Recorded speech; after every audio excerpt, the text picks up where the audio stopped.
Thanks for coming out.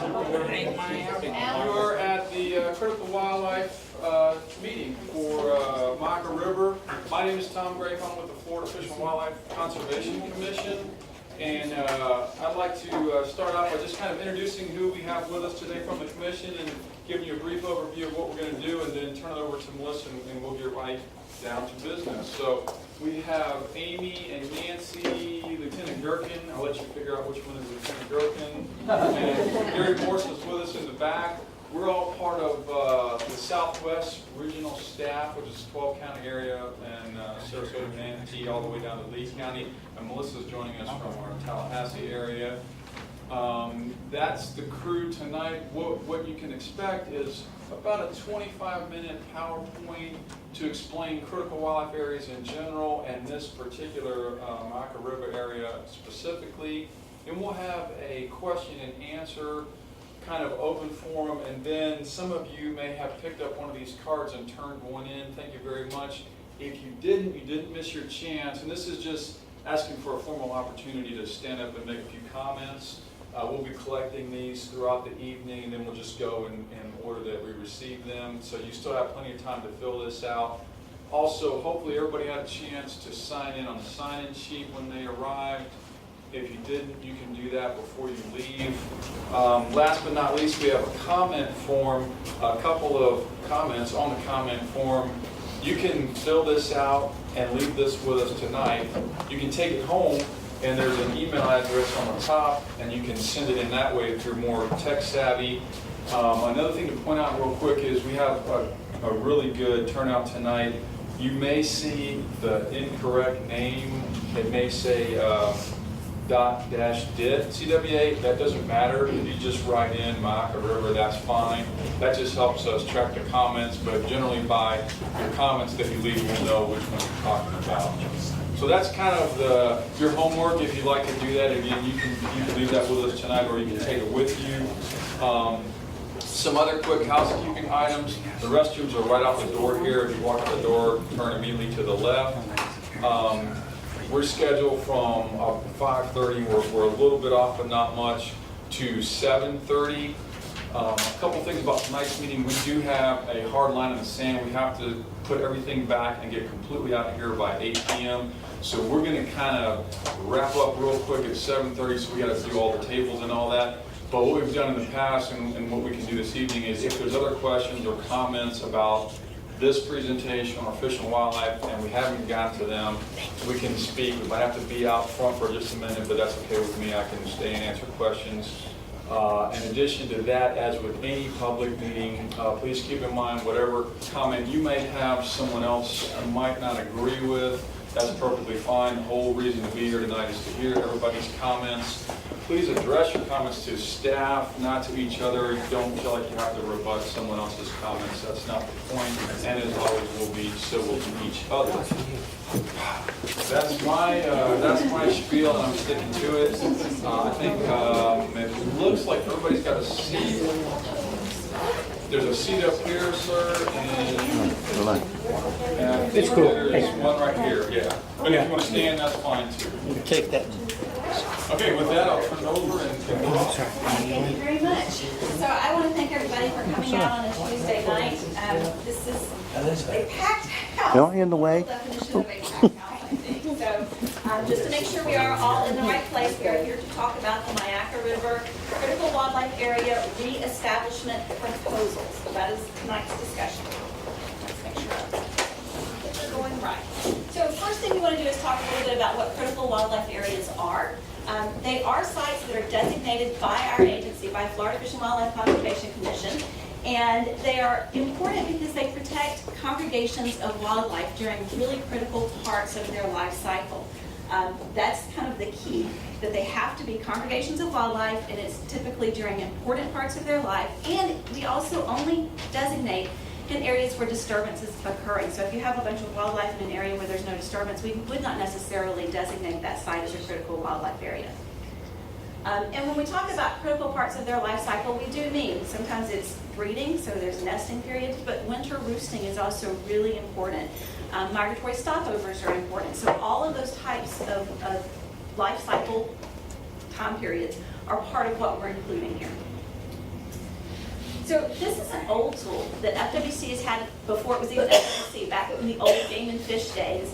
Back in 1977, they started with the colonial bird nesting areas. And the first of those was established in 1977, and it was up here at this Nassau Sound Bird Islands, was one of the very first ones. In 1982, they renamed that designation to critical wildlife area, and the ones that were established prior to that got their names changed. Nothing else was updated. So we have about 20 of these all around the state. Many of them are islands, and many of them, especially the ones that you're seeing on this particular page, are for birds. One of the reasons that islands are so important for birds is because they're a natural refuge from predators. So mainland sites, you have a lot of predators. Islands, you don't necessarily have as many predators. But we do have two that are not for the birds. They're actually for the bats. Up here in Jackson County, and then over Deerfield Island Park is for the gopher tortoises. So those are two that are unique. One of our proposals for this round of critical wildlife areas that we're looking at does also include bats, and that's in the Withlacoochee State Forest. So how do we go about establishing a critical wildlife area? It is contained in rule, the Florida Administrative Code. The process that we use for developing these is laid out. There are sideboards. The first thing that everybody should know is that you must have landowner concurrence. When we're talking about landowner concurrence, sometimes it's the state of Florida. Sometimes it is private entities. We were up in Alafaya last night, and there are 2 private owners for that particular CWA. We have water management district owners, and occasionally we have local county or city parks that are the owners. Again, as I said before, there are significant concentrations of wildlife that are subject to disturbance. And what we really want to concentrate on are these distinct manageable areas. Myakka, the one that we're talking about tonight, is about a ½ acre in size. So most of these are very small. They're not really large, big areas of land. They're small, but they're incredibly important to the wildlife that's there. When we typically establish a critical wildlife area, we actually do 2 things. We look at a boundary, an area that's around the site that has the wildlife. It may be a little bit bigger than the posted area. That allows us to be very flexible in how we go about posting and managing the area. So if we have the island that grows or it changes a little bit, we can actually respond to that with our posting. It's also important to know, though, that the only part that's actually closed is the red boundary that's posted. We call that the buffer zone. So that's the area that we post, that we don't allow access or landing or dogs or anything inside of. And that's the part that's really very protective for the birds or the other wildlife that might be there. So, actually I'm going to go back because show you the picture, but I didn't talk about what that particular island is. That is Bird Island in Martin County. This is a theme with a lot of our CWAs. Many of them are actually called Bird Islands because so many of them have been so important for birds. So this is Bird Islands in Martin County. And this one was established in 2013. So I said we started in 1977. We established roughly 20, and then we paused for almost 20 years, and we didn't establish any critical wildlife areas. This one in Martin County was the first one that we had done in a very long time. And it actually was kind of a lesson to us. It was the first one that we did with that sort of boundary around the outside. And one of the things that has happened was it made our commission very interested in this particular process, because what they've seen is just how successful this can be. Small area, not very big, but the birds that are there have really thrived with this new posted boundary so that there's more chicks that are being born and surviving, which is the key part. So now I'm going to go on to our statewide initiative. Because they've seen how successful such a small amount of conservation can be, they really asked us to think hard, to think with our partners about where around the states that we have, around this state, that we have small areas that we could approach the same way. We could think about how we could get a lot of conservation in these really small areas. And so this is the proposals that we've come up with. We have new sites and then existing sites like Myakka that need to be reestablished. And so we had 12 brand new sites all around the state. And then we have 5 that are reestablishments. So this is the proposal, and Nancy's going to talk to us a little bit tonight about Myakka River. And I actually want to make sure that everybody knows this is like a series that we're having in this area. So last night we were up and we talked about Alafaya Banks. Tonight we're here at Myakka River, and then we've got some that are planned in the area tomorrow night and Thursday night as well. So Nancy, I think you're going to talk to us a little bit specifically about Myakka. And technology is not my friend, so right, that's just forward. That's So it. this one is the forward. Okay. Yeah, we got that as well. Good evening. My name is Nancy Douglas. I'm a regional species conservation biologist that works here in the South region that covers this area. And I'm going to talk to you a little bit about Myakka specifically. So Myakka is, as Melissa mentioned, just a quarter-acre size tiny mangrove island in the channel of the Myakka River, about a half mile or less south of the US 41 bridge. It is located in the Myakka River, which was established as a wild and scenic river by the state of Florida in 1985 because of its unique ecological and recreational values that are considered unique in the state. And in 1987, the then Game and Freshwater Fish Commission, now FWC, established the island itself as a critical wildlife area specifically to protect a very diverse colony of wading birds that nests there. And the colony hosts the iconic wood stork. That's really the critter of highest interest. That's a federally imperiled species. And we have had as many as 283 pairs packed into that little island in really good years. Now the numbers are closer to 100 pairs or less that we're seeing these days using the island. But lots of other species use the island as well, including the little blue heron and the tricolored heron, both of which are state imperiled species, the great egret, great blue herons, black-crowned night herons, and snowy egrets. And we also get brown pelicans in some years, glossy ibis occasionally, nesting there, as well as cattle egrets and hingos. So that's sort of our cast of characters using the island. So with all these beautiful birds congregating in the area, it attracts a lot of attention and there's a lot of interest, as I'm sure you all are very aware. And this draws people from far and wide to enjoy the birds. Yes, and so as I mentioned up front here that they're enclosed, and this is what happens, you know, inadvertently folks in their enthusiasm occasionally get too close to these birds. And the impacts of this sort of chronic disturbance can be not necessarily obvious to the casual observer.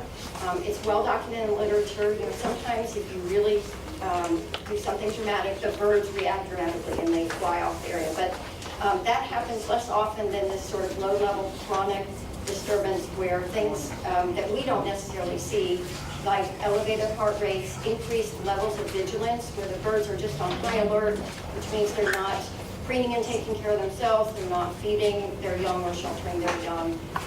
And the ultimate response to that is changes in the bird's behavior that can be detrimental. So again, you know, some folks are drawn specifically to the island to enjoy the birds. Other folks may get close inadvertently without even realizing it. They may be just boaters, recreational boaters passing by using the channel adjacent to it, or just folks picnicking and anchoring it and that sort of thing that may get too close. So again, they may not even be really aware of the birds and certainly not aware of their impacts on the birds. So as I said, there is this response by the birds, and it's really very hard to quantify. But we do see this phenomenon. I don't know if you can see, I don't know where it's my red dot, yeah. I don't know if you can see this, but there's essentially what we call a browse line right here, and that's a line below which the birds are not nesting. We believe that this may be caused by disturbance because the birds move their nest site selection over time because of chronic approach too close. And I can give you some examples. This is another wood stork rookery. It's in Manatee County, and these two pictures are of the same island. On the left-hand side is the north-facing side of the island that is shallow water approach, so we don't see a lot of boats coming in to that side of the island. And you can see in this case the birds are nesting almost down to the water line. But on the south side of the island, it's nice deep water access, and the channel is right there, and we see a lot of folks coming right up to the island. And again, you can my little dot's not working, but you can see there's essentially the brass line there too, that the birds are not nesting below the island, and that's on the same island. We don't see that pattern consistently, say, always on the north side versus the south side. It seems to be consistent with the side that's receives the most recreational attention. So we believe that that's a secondary impact from the disturbance issue. So the way that the establishment order is written currently for the critical wildlife area, it defines the critical wildlife area such that the boundary is essentially the high water mark on the island, which means we're unable to post a buffer out from the island. So right now, our efforts to educate folks and reach out and let folks know that the island's important is restricted to putting signs on the island, which we have a couple out there now. But we believe that this can be counterproductive, because if you're kayaking along and you're like, well, there's a sign, your intuition is, well, let's go out and see what the sign says, right? And then you get there and you're, oops, it says, not a good idea. So the way the establishment order is written now is a little bit counterproductive and doesn't allow for that buffer that's much needed. There's that zone right there between the boats. See that? They look right across that you're talking about. Yeah. They won't Bruce getting closer to the water. Yep. Okay, so here are some numbers. The Florida Park Service monitors this island monthly and collects information on bird use again. We're offering up these numbers. This is just 2015.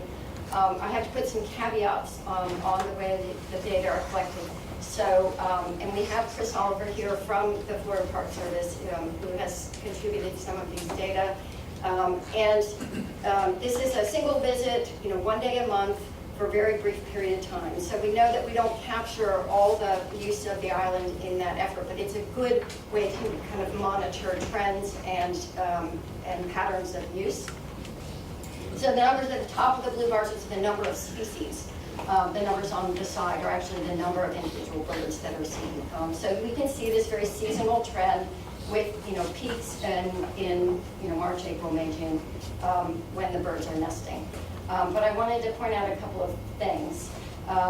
That the lack of birds seen in October and November does not necessarily mean the birds aren't using that. Sorry about that.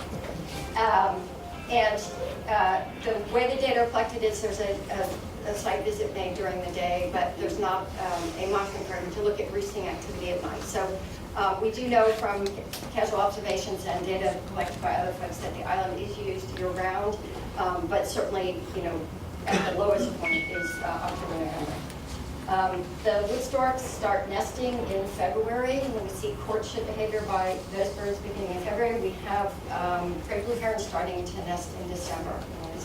Stop and courting during that time. So we really do get year-round usage, but right now the establishment order reads March through the end of October.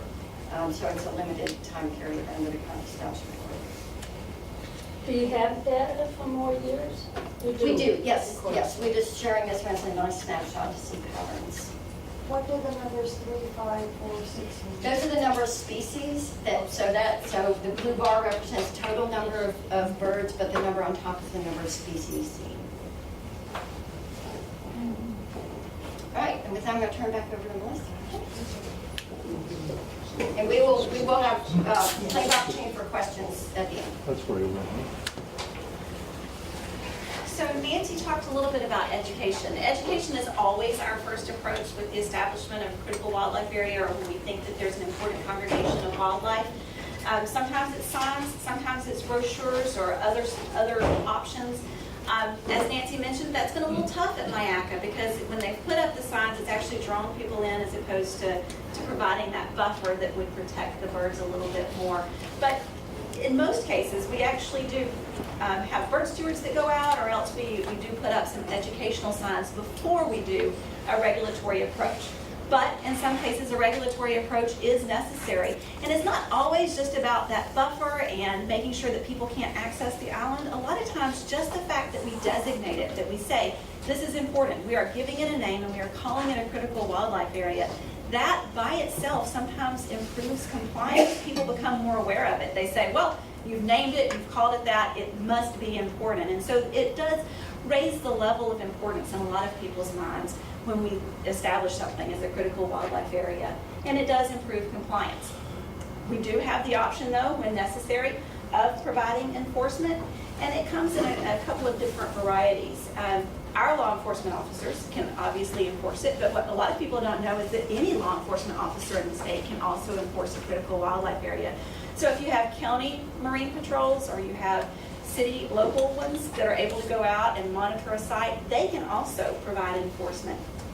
Usually when we establish an area for the first time, we do take a more discretionary approach. It's not the first time they go out there and they see someone that's close to those posted boundaries that they're issuing citations. It's very, very worked into educational type of approach. It's not immediately regulatory.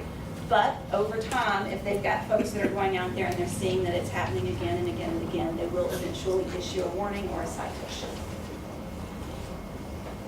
Nancy talked a little bit about the disturbance and the effects that we're seeing on birds. And a lot of what we have, the information that we have about the disturbance at Myakka it's the anecdotal things, but we want to make sure that you're aware that there's a whole suite of research related to birds and disturbance to birds and the impacts. We know that there are buffer distances that are the best at protecting the birds. We know that there are certain distances at which birds flush. And we also know that there are impacts to that life cycle, as she mentioned. Just the fact that they're not flying away doesn't mean that the bird isn't disturbed. Sometimes the fact that they stand up, they're not shading those eggs or protecting the chicks anymore. Or if they do fly away, they might dislodge them and knock them down. Those are the more subtle types of disturbance that really matter, and that's what a lot of the research suggests. So this is our proposal for the reestablishment. Remember, Myakka is already established. As it's established now, as Nancy mentioned, it's just the edge of the island. And it is a seasonal closure right now from March through the end of October. We are proposing actually putting in-water postings 50 feet off the island and then a year-round closure as well. That 50 feet would allow enough room for boats to go down either side, but it's also enough of a barrier, we think, to help protect those birds a little bit better. Right now they have no buffer at all, as you saw in a lot of those photos. What would that look like? What would the postings look like? Yeah, posts and them. Yes, so when we do an in-water posting, we actually have to get a permit from our agency, Boating and Waterways, but we also work with the Army Corps and the Coast Guard in order to do that. And the signs that we would be talking about would be actual navigational appropriate signs. So they would be on the pilings with the reflective on them. The signs, I think, are like a 3 foot by 4 foot. It's a big sign, so that it's an actual, you can... Signage, yes, in the water. Yes, ma'am. You say 300 feet is the area for mixed species, but this is only 50 feet. Right, so 50 feet is what we're proposing here, because if we tried to do 300 feet, we would actually close channels. And we're not really allowed to do that. So the 50 feet is the distance that we're going to go. So again, summary slide, that was the photo of it, and we'll go back to it in just a minute. But the current establishment is for it to be posted at the edge of the island with just a seasonal closure. We are proposing taking it 50 feet out into the water, all the way around the island with signs that would not allow access or landing, pets, dogs, boats, any of that inside of that buffer, and a year-round closure, so that we capture more of that bird use period all the way through. So, I have a question. What's the difference with year-round closure at 50 feet and versus seasonal closure at 50 feet? so seasonal means that people could access the island between November, December, January, Oh, so now people can go onto the island? if they chose to, during those That's still birds out there. correct. So that's what it is now. I know you should just keep them off permanently. So we'll get to the comment period in just a second.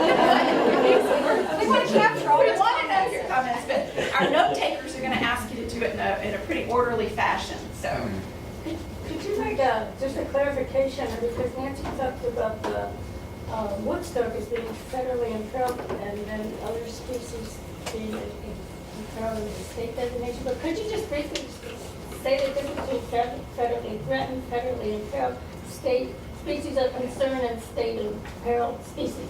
sure. So federally listed species go through a federal process where they're listed, and they're either listed as threatened or endangered. And the U.S. Fish and Wildlife Service typically has the primary authority for how those species are managed or impacts to them, although the state definitely participates in conservation for them, but the regulatory aspects are often related to the U.S. Fish and Wildlife Service. State listed species go through our own state process to list them, and we just have threatened. Threatened is our single designation. We currently have species of special concern, but that's sort of phasing out, and species will either be threatened or not on the list. So those are the two differences. And a lot of times we tend to think of it as a state threatened species is, it's imperiled, it's headed towards extinction, but maybe it's not quite as imperiled as some of those federally listed species. But the woodstock is federally threatened. Federally threatened. Yes. And generally, we're looking at range-wide North America, whereas with the state designation, we're looking at the Florida population. Right. So that's another distinction between state and federal within Northwest. And I use the term imperiled, just people get distracted by, is it threatened, is it endangered, is it species of special concern? So I was using the word imperiled sort of generically, meaning it's on the list. It's on somebody's list. Yeah. Somebody has decided that it's headed towards, it's on a downward trend towards extinction, and that's both our list and the federal list mean that. So a little bit about our next steps, and I will go back to the map, and we will have time for a lot of questions and public input, because that's what we're here for. We are working our way around the state, getting public input on every one of these critical wildlife areas, and your input is important. As Tom mentioned, we have speaker cards. Hopefully, if you wanted to speak tonight, you filled that out. Wanted to speak formally, we'll take questions, of course, too. We also have the comment cards. If you're not comfortable talking in front of the group, then please feel free to fill out those comments. You can send it to us hard copy. You can leave it with one of us tonight. There's an email address at the bottom. Please go ahead and email it to us if you'd like to do that. We will be revising some of these proposals. So as we're getting the comments back from the public, we are going to take all that information, compile it, think about it, and we will present in September to our commission the proposals that we would like to see go forward. And those may change from what you see here tonight based on the input that you provide tonight. So we do want people to stay tuned. We want you to pay attention. If you sign in with me tonight and you have left us your email address, we'll make sure that you're able to keep in touch, know what we're proposing. If you didn't sign in, then you can always come and check our website. We're going to have the proposals up before that September commission meeting so that everybody can see them as well. After we go to our commission in September, they'll tell us what they like, what they don't like, what they'd like to see us change. We may even have another round of public meetings. We're not sure yet. But eventually, November, we're going to take a final package of critical wildlife area designations to our commission for them to vote on as final. So that's sort of our next step and process.